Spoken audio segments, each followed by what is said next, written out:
Hello everyone, this is Dragon Videos, and let's get started on our latest analysis. So, in modern times, we're always trying to get better with the writing in terms of cartoon and TV shows. However, we always come across a certain problem with modern cartoons, and it's usually the redemption of villains being one of them. Either they're forgiven way too easily, or they just have a rushed redemption arc with little or no redeeming qualities whatsoever, and this is probably what really bugs us the most. So in this video, I'm going to focus on one particular character in Kid Cosmic. For some of you who may not be knowing, I did a previous review of it in the terms of thoughts of characters. I thought it'd be best to at least do a small, in-depth look at one of our favorite cynical aliens, Stuck Chuck. Bear in mind, there can be some spoilers in this, so if you've not seen Kid Cosmic, please get off now. So to start off, let's look over some of the details what we know about Chuck so far in Season 1, and how in some ways his redemption makes a bit more sense. So, to start off, right from the get-go, Stuck Chuck is a very competent villain. I mean, the reason why I say that is because he went after the alien trucker just by basically plowing through the portal without so much as a hesitation compared to the rest of his alien crew.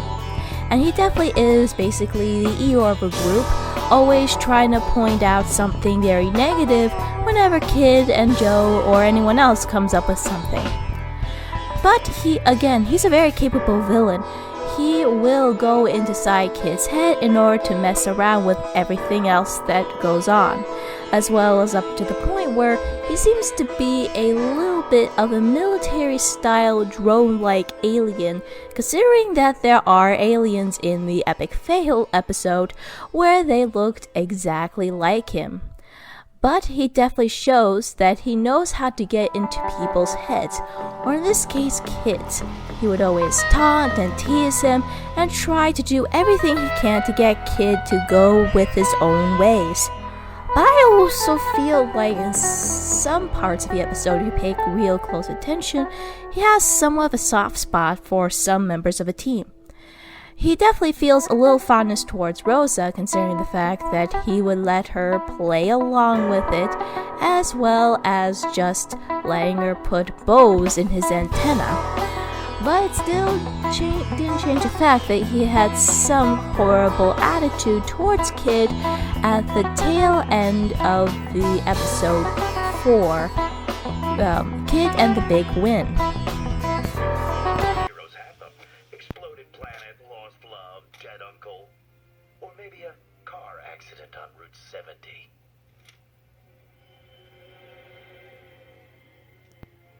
You like that bad guy, only without the talent, brain, strength, money, or success. Rest assured though, he got his comeuppance pretty darn quick in episode 5 when he finally got the slap of reality of the leader that he looked up for so long. I don't want to be Stuck Chuck anymore. Thank you, merciful. Upon seeing this, I can't help but feel like Chuck's government could be similar to that of a Crystal Gems, where you have a certain identity. Whatever you're born with, you are designated for that job.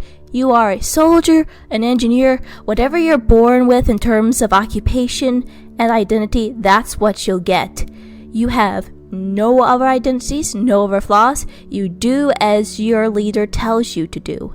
And there are many leaders who look up to them, which is how Chuck turns things around. And before many of you start ranting at the fact that I have neglected the concept of Chuck's redemption being a little too rushed, bear in mind I have also noticed that Chuck still wasn't in the clear after all the dirty stuff he did, but he did take some responsibility for it.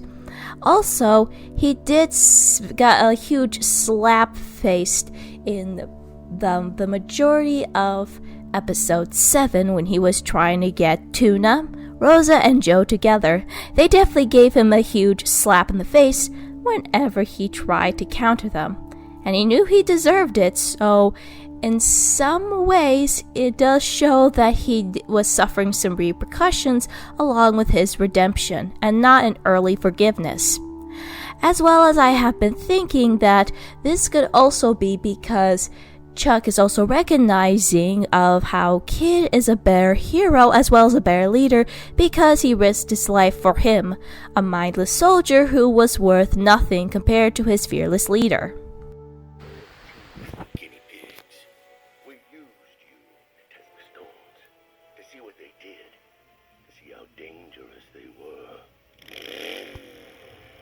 Somehow you all survived. He took some massive steps further in the redemption by basically taking down the security guards with his venom, which definitely also shows that despite his physical disability, he is again a very competent villain when it comes to taking down foes with whatever ability he has. But I also appreciated that he was able to shoot down the Man in Black's vehicle and say, "Go, Kid, go!"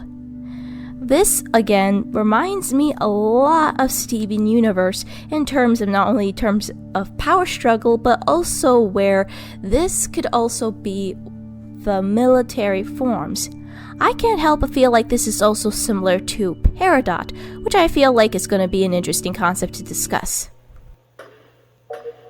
Who is that? No idea.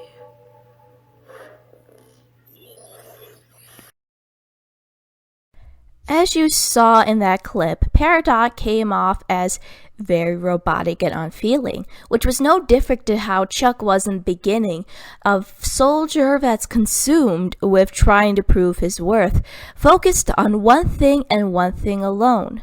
But upon learning what Earth is worth, Peridot finally comes to a realization of how everything she knew about her government and the life she lived was completely wrong. Apparently more than you clod! Over time, Peridot begins to accept and learn more about the customs of Earth, as well as becoming her own gem at that point. Her own Peridot, the very lovable space Dorito that we knew up to Steven Universe. So I feel like this could fit Peridot as well as Chuck to a T because Chuck also was exposed to Earth's customs. He began to accept more of his name of Chuck and began to embrace more of an identity for himself more than just being some mindless drone, as well as being accepted by Papa G and somewhat a little bit of Kid and Rosa and Joe. He soon begins to feel like he has a sense of belonging, somewhere where he feels like he has a voice of his own. I feel like he has more to offer in terms of his redemption later, and I would love to see in Season 2 the bond that Kid and Chuck have, especially if we learn more about their backstories a bit more.